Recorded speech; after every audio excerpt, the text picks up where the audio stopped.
a gente continua falando sobre a família moderna com a terapeuta familiar Denise Mendes Gomes.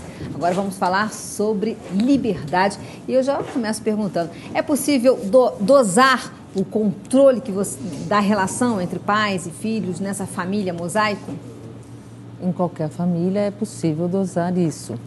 Nós precisamos estar atentos que cada família tem um modelo que vem de geração a geração, vem sendo passado de outras gerações até hoje, e isso se transforma em valores que a família preserva.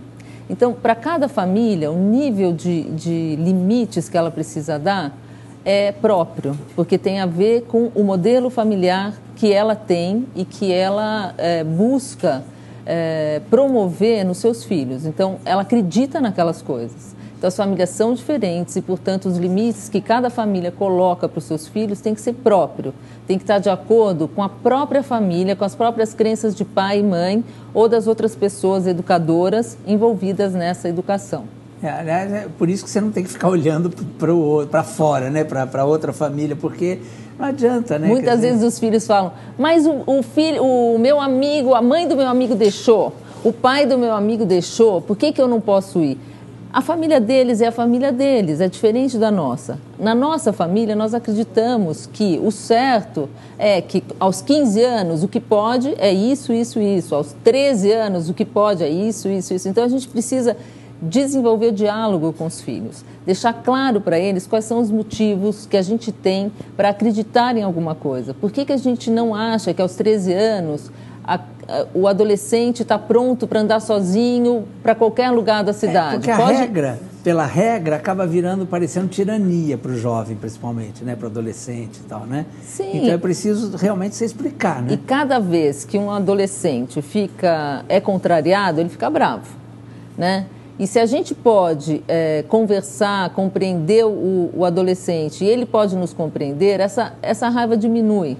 Ele se acalma, ele se alia a nós. Quando ele percebe que a gente está do lado dele, que a gente quer o melhor para ele, que a gente está preocupado com ele, ele retribui isso de uma forma harmoniosa e amorosa. Se ele sente que a gente está só prejudicando ele, está pegando no pé, não quer saber dele, não tem tempo para ele, só liga para as nossas coisas, a gente pode tudo, eles não podem nada, aí essa distância vai aumentando e isso é muito perigoso. É o tal do porque daí binômio, ele né? não ouve mais os pais, só entra por um ouvido, sai pelo outro e ele realmente não escuta e o diálogo vai ficando interrompido. É aquela coisa, né? Como dar liberdade confiando, né? Só dá para a gente dar liberdade confiando. Por isso, os filhos têm uma responsabilidade muito grande na liberdade que eles conquistam. Liberdade é uma coisa que a gente conquista, ninguém dá para ninguém, não existe isso. Então, eu não tenho uma liberdade que alguém me dê. Eu conquisto a minha liberdade a cada passo na minha vida. Então, eu sou livre para agir de acordo com a minha competência para conquistar a confiança do outro. Então, as crianças e os jovens que estiverem me escutando, prestem atenção. Vocês precisam se tornar mais responsáveis pelos compromissos que vocês assumem com seus pais, porque se vocês fizerem aquilo que eles esperam, vocês vão ter a confiança deles. E tendo confiança, vocês conquistam a sua liberdade. Um dos grandes momentos de conflito é a tal da chave do carro, né? Dar ou não dar a chave do carro, né? Porque se não dá, você é um monstro. Agora, se você der, você está correndo um risco imenso, né? Porque a gente sabe o perigo que é, né? Ontem nós tivemos um episódio lamentável, um rapaz estudante de 22 anos, no domingo, né? De psicologia, atropelou um ciclista e foi um acidente horrível. Ele não soube como agir diante da tragédia, né? Porque foi decepado o braço do ciclista. Ele se desesperou e teve uma atitude terrível e ao invés de conduzir o braço e o ciclista ao hospital, ele se desesperou e não conseguiu cuidar da situação. Então, a gente vê que as pessoas precisam estar mais preparadas para lidar com situações difíceis, né? Se a gente não tiver recurso interno, se a gente não tiver confiança que os outros não vão nos massacrar pelos erros que a gente comete, a gente pode cometer erros ainda mais graves, que eu imagino que seja o caso desse motorista tão jovem, que devia estar alcoolizado, porque ele saiu de uma casa noturna às 6 da manhã, estava dirigindo, e ele tomou uma atitude impensada. Então, a gente precisa realmente temer por aquilo que pode acontecer. Dirigir quando vai beber, jamais. Então, assim, não deixemos os nossos filhos nos convencerem de que não vão beber numa balada, que isso não vai acontecer. Então, vamos orientá-los para que eles sejam responsáveis pelo álcool que eles vão consumir. Eles podem consumir álcool se eles consumirem moderadamente e tiverem autorização dos pais, mas jamais poderão dirigir se beberem. Com certeza. É importante você também prestar atenção nas consequências, né? Ver a realidade, não simplesmente, o meu filho pediu a chave do carro, ele sabe dirigir, e todo mundo dá, vou dar também a chave. É exatamente isso que você falou, medir as consequências, conversar com o filho.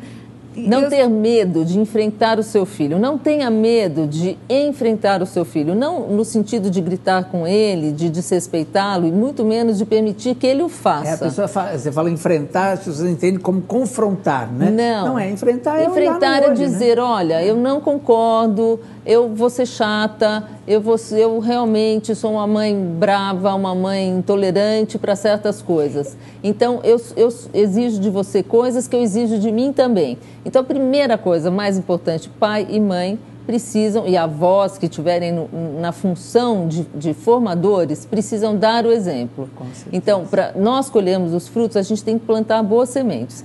Então, se eu não bebo e eu não dirijo alcoolizada, a chance dos meus filhos entenderem que isso não pode fazer e ok não fazer isso, tem outras coisas que você poderá fazer e você vai ser muito feliz, vai ser muito maior do que se eu fizer o errado e quiser que ele faça certo.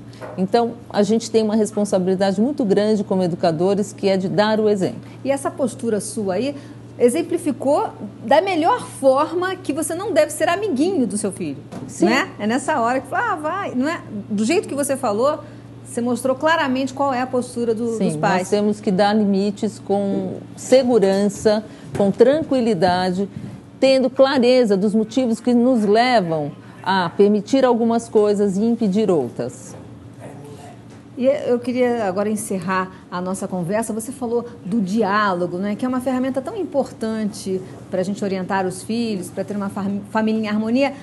Mas esse diálogo muitas vezes é interrompido porque ele vira uma arma de vigilância. Quando é que chega nesse ponto, né? Como fazer com que isso não aconteça? Eu acho que o contexto da vigilância é dado pela desconfiança. Então, a gente, por exemplo, tem, hoje em dia, as crianças e adolescentes têm acesso às mídias variadas, às redes sociais, e a gente sabe, os pais sabem dos riscos, sabem não, eles imaginam os riscos e eles não sabem quais são os reais riscos. Às vezes estão fantasiando que os riscos são muito piores.